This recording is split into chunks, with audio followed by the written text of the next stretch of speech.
अंगणवाडी सेविकां मदतनीसांसाठी आली मोठी आनंदाची बातमी। मानधनवाढीसह प्रलंबित मागण्या होणार पूर्ण। बैठक ही संपन्न। तातडीने कार्यवाही करण्याचे निर्देश। आदित्य तटकरे यांची मोठी घोषणा। सेविकांसाठी good news. Anganwadi 6 March breaking news. तर पाहूया बातमी खालीलप्रमाणे सविस्तर। तत्पूर्वी जर का तुम्ही चॅनलवर नवीन असाल तर चॅनलला लाईक करा, सबस्क्राईब करा आणि समोर बेल लाईक क्लिक करा। नंतर तुम्हाला असेच नवनवीन व्हिडिओ पाहायला मिळतील। अंगणवाडी सेविकांच्या मागण्यावर महत्त्वाची बैठक संपन्न। तातडीच्या कार्यवाहीचे निर्देश। राज्यातील अंगणवाडी सेविकांच्या प्रलंबित मागण्याबाबत राज्य सरकारने सकारात्मक भूमिका दर्शवली आहे।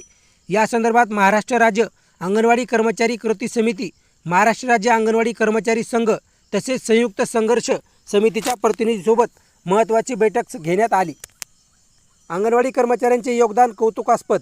राज्यातील बालकांचे पोषण, गरोदर व स्तनदा माताची काळजी, लसीकरण मोहीम, पूरक आहार वितरण तसेच विविध शासकीय योजनांची अंमलबजावणी यामध्ये अंगणवाडी सेविका महाराष्ट्राचे योगदान महत्त्वपूर्ण ठरले आहे।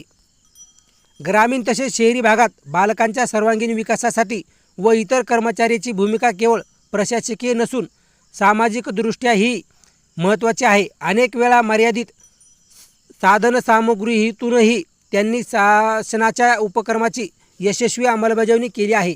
ही बाब बैठकीत वैशिष्ट्यवादने नमूद करण्यात आली।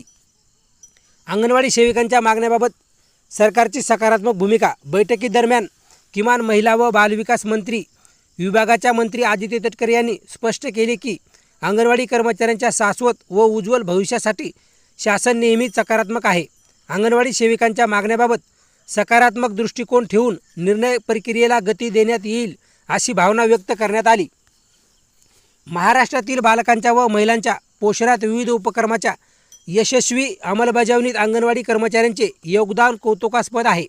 म्हणूनच अंगणवाडी कर्मचाऱ्यांच्या शाश्वत व उज्ज्वल भविष्यासाठी सरकार नेहमीच सकारात्मक आहे अशी भावना यावेळी व्यक्त केली। तसेच याबाबत तातडीने कार्यवाही करावी असे निर्देश महिला व बालविकास विभागाच्या मंत्री आदित्य तटकरे यांनी संबंधित अधिकाऱ्यांना दिले।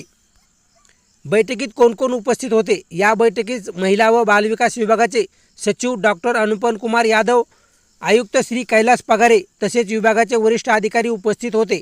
कर्मचारी संघटनेच्या वतीने माया परमेश्वर, सुभाष अमीम आणि राजेश सिंग यांनी प्रतिनिधित्व केले।